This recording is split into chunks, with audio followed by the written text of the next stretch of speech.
So there was a text message from someone saying they were behind a car. Their friend was kidnapped from a Chick-fil-A in Palm Coast, and they were on the interstate behind the car. Everything on your phone is telling me that you made a phone call 911. But I didn't talk.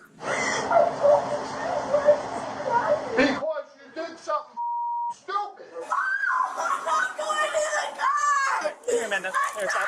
Hey. Stop. On July 26, 2023, dispatchers in Volusia County receive urgent 911 text from a driver who claims to be following an armed kidnapper's van on the interstate.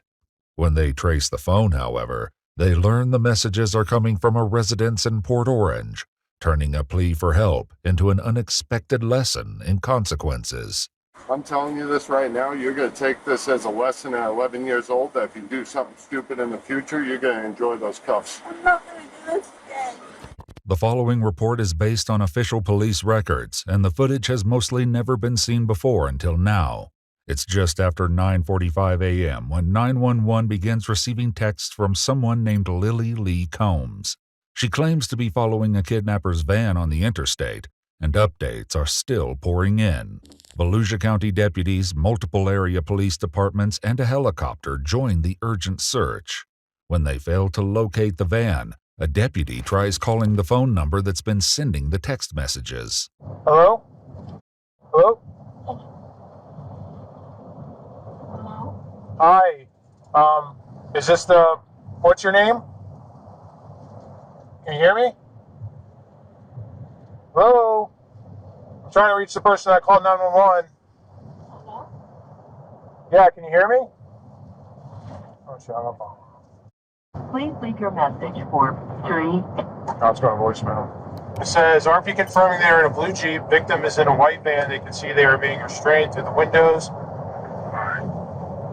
At the turnaround? A new text message comes through, including a detailed description of the suspect, who's described as having brown hair and blue eyes. How is she behind him?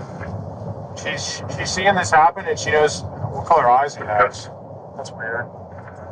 Brown hair and blue eyes, but she's behind him. Like, If she was saw the incident or saw the witness the kidnapping, or how would you even be following them and know any of this? yeah, RP confirming they are in a blue Jeep, victim in a white van. Of course it's a white van. It just, Yeah. you know what I mean? I'm not saying this by any means, but it's just, Yeah. I've had calls like this before. Their suspicions about the text messages are all but confirmed when a GPS trace on the phone comes back to a residence in Port Orange, indicating the texter is not traveling on the highway as they claimed. Deputies quickly head to the residence to investigate. Hi there, how you doing? Is this your residence, sir? This is. Do you have a daughter or a child at the home named by Lily Lee? No. No? Anybody home? Yeah, my wife, my kids. We just got home from Pennsylvania. I have an Ava and a Mikey. Ava and a Mikey? Yep. One Delta 5. Would you like to see them? The deputies follow him to his house, where he informs his wife what's going on. There was a 911 call? Yeah, so somebody called in, they texted. Sorry, I'm in my pajamas. No, it's fine. You're fine. Someone texted into 911 that someone was getting kidnapped and they were on the interstate, but then when they went and did a location on the phone, the address was showing up here. As their daughter Ava steps into the garage, her phone rings. The deputy answers it, leading to a shocking conclusion. Hello? Hold on. Who's this? Volusia County Sheriff's Office. All right, cool. This is Deputy Asby, the Sheriff's Office. Oh, good. You got her. Yep. All right. Oh, okay. Is her dad home? Yep. I got both her parents here. Yeah, we're going to ask the sheriff to go away in a second. Thanks. Bye-bye. What happened? I'm so... Let me see this phone. Yeah, so all these other numbers, so there's a phone call out to 911. There's a phone call out to Yeah. Right there. 911? What time? That's her There's one call. right That's here. her calling it. There's 911 again right there. This phone was called These numbers calling back in are no caller ID. You did. Well, there's 3 different times that 911 was called out from this phone. 9:30 a.m. Yep. That was the initial call. Twice. No, I didn't mean to call that because But you did. Reports show that the number belonging to Ava dialed 911 at 9:30. When asked where the emergency is, a female identified as possibly a juvenile responded, "I'm sorry, I dialed the wrong number." The same phone number would later begin texting 911 to report the kidnapping. When did, I'm just so confused, I'm sorry, when did you got a message about an interstate? So there was a text message from someone saying they were behind a car. Could I call this Who back? was kidnapped. That's Their friend was kidnapped from a Chick-fil-A in Palm Coast, and they were on the interstate behind the car. What time is this? Today? This is this is today. This We is got actively going home on at right 2:30 in the morning. now. Okay. So we were here the whole time since 2:30. We were on the interstate coming home from everything's showing Pennsylvania. Right. that you called out. We showed up here like 2:10, 2:15. Okay. And we went to bed. But these 911 calls For this out. morning. You were calling 911? You were. Don't look surprised. You did. You Did did you it on your phone. Did they say anything to you? No one said anything to you?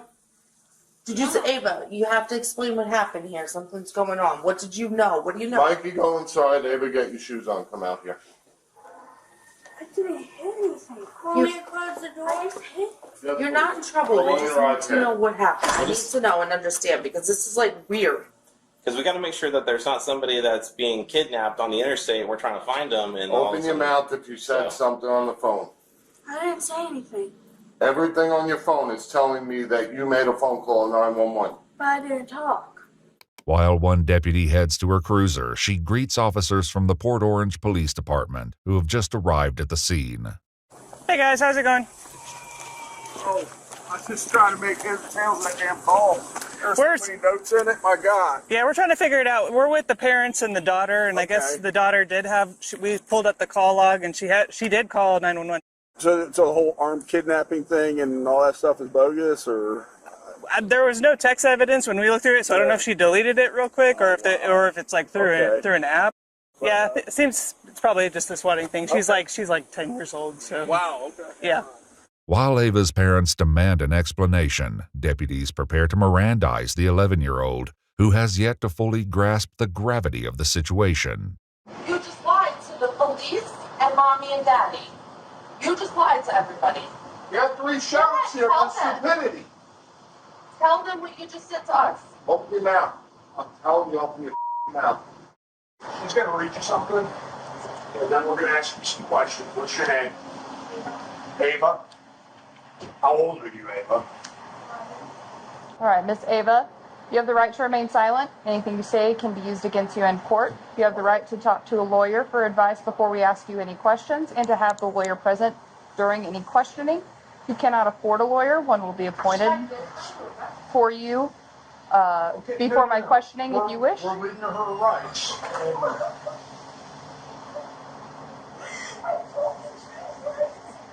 Because you did something stupid. Right. Let me explain something here, okay? You can cry about this. What you've done here is a felony, okay? It's a felony crime, and you probably had 20 law enforcement officers at least, a helicopter, and all running with lights and siren on high speed to try to apprehend or try to stop a serious forcible felony from happening. Do you know what happens if one of those officers crashes and gets killed on the way to responding to something that you did as a joke? So you better take this serious. Under pressure from both her father and the deputy, Ava offers an excuse for her actions, which doesn't sit well with the deputy. Ava, you need to tell the exact truth. I don't want a story. I don't care what it is. I want the exact truth. You can't make this go away by being quiet. The only thing that's going to happen to you is you're going to end up in a pair of handcuffs going to our juvenile facility. I'm not going to mince any words with you. That's a very distinct possibility of what can happen here today. Don't look at your mother. She didn't have any part in this. This was all you. Yesterday, I think my brother said something about my brother. Just made me pop in my head, and then I ended up doing it today and doing all this. Was he part of planning this with you? No, he just said it, and then What did he say? he said, what's 911? This is your brother? Yeah, he said it this way. You wanna get him? What's 911? Well, we can, when we're done, will you wait a minute? And then I said, no, we can't. And then I had an idea this morning, and then I just... So you're trying to blame this on your brother? You could ask me. Did he, was he with you when you made this call? No. Okay, was he with you when you made these texts? No. Okay, then you did this. You were on your own for this. And if your brother's 7 years old, you're not going to blame your 7-year-old brother for this. This was all your decision. Okay. To call 911 to do what? What did he say to call 911? Just call 911. You could ask him. So can I ask? What if he told you to go up on the roof and jump off the roof? Would you do that? So what's the difference? Deputies will soon discover the startling truth behind Ava's fabricated story. For now, Ava's mother raises concerns about recent questionable activity on Ava's phone, but it does little to impact the situation. So I have something really weird with that phone.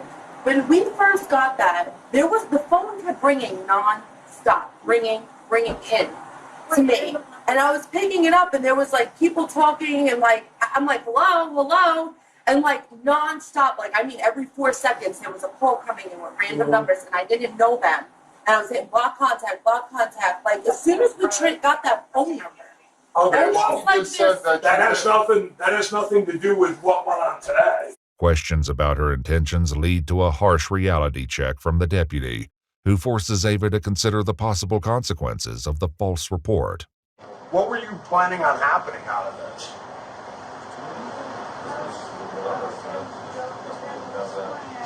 Well, what did you think was going to happen when you said somebody was kidnapped and somebody had a gun? What did you think was going to happen?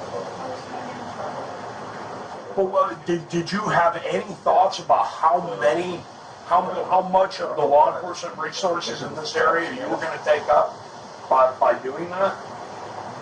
I probably never thought of that, right? Did you think of the men and women that have families at home that are driving 90 or 100 miles an hour with their lights and siren on, trying to save somebody who's a victim of an armed kidnapping, that they could be involved in a traffic crash and be seriously injured or killed because you wanted to make a joke? Does that seem funny to you? Would that be funny if that happened? Because I can tell you that would be even more serious than what you're looking at right now. You physically see your father walk up to sheriffs, military, everybody, thank you for your service. And then you do like this? Though it wasn't captured on camera, reports state that Ava admitted to getting the idea to prank 911 from a YouTube challenge, and a deputy attempts to get more details. Where was this video that you saw? Where was it? On YouTube? Do you remember who the creator was or who the poster was, what it was about? What do you mean by all of this?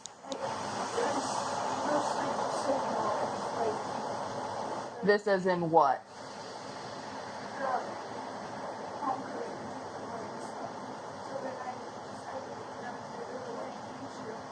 So it was a video about the Palm Coast Chick-fil-A. That's it. That's all the video was about?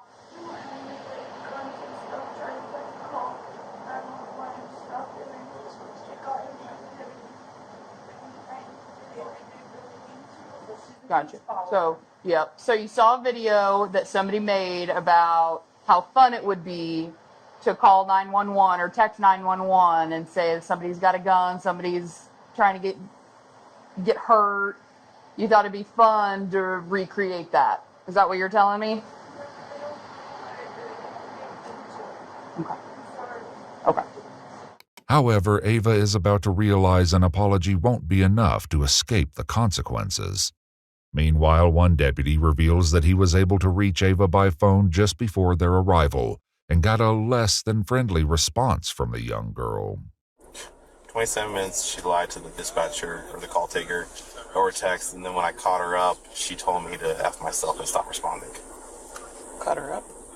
like got her caught up. Like, hey, you know what's up? The jig's up. That's when she started deleting more text messages. Mm-hmm. Based on Ava's statements, deputies decide there's enough probable cause to arrest Ava and prepare to take the 11-year-old into custody. Here, Amanda. Here, stop. Hey. Stop. I'm just saying this. She can't sit in a dentist's office, so that's why I'm saying. Deep breath. Listen carefully. Don't make this. You can talk to me. No, she'll be out there. She is going to hurt herself right now. She's not going to. Don't prevent her.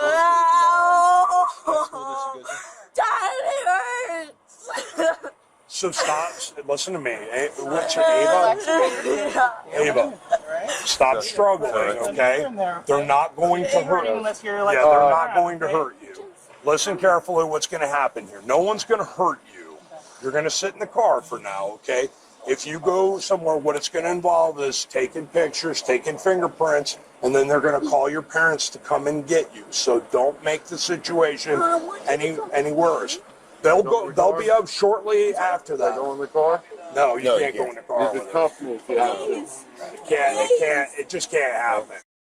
I'm telling you this right now, you're going to take this as a lesson at 11 years old, that if you do something stupid in the future, you're going to enjoy those cuffs. I'm not going to do this again. Ava is placed into the back of the police car, where her father delivers a few hard truths. I'm just warning you, you're not going to sit for a couple hours. They're going to be bringing you into a building, fingerprinting you, doing all sorts of stupid for your stupid. Your life just changed, kid. Over a phone call, your life just changed. Minutes later, the reality of the situation continues to have an emotional impact on her parents. This is the best punishment for her right now. Sucks for us, but this is the best thing for her because she's bouncing with It it. sucks for us. I work my off with you to keep this kid doing stuff normal like we did as kids, and this is the she does. According to a statement from the Volusia County Sheriff's Office, 11-year-old Ava was charged with making a false police report concerning the use of a firearm in a violent manner, a felony, and misuse of 911, a misdemeanor. After being processed at the Family Resource Center, she was later transferred to the Volusia Regional Juvenile Detention Center in Daytona Beach, Florida, an experience she is unlikely to forget. We requested more information about her case from the Volusia County Juvenile Court, and they said nothing is releasable.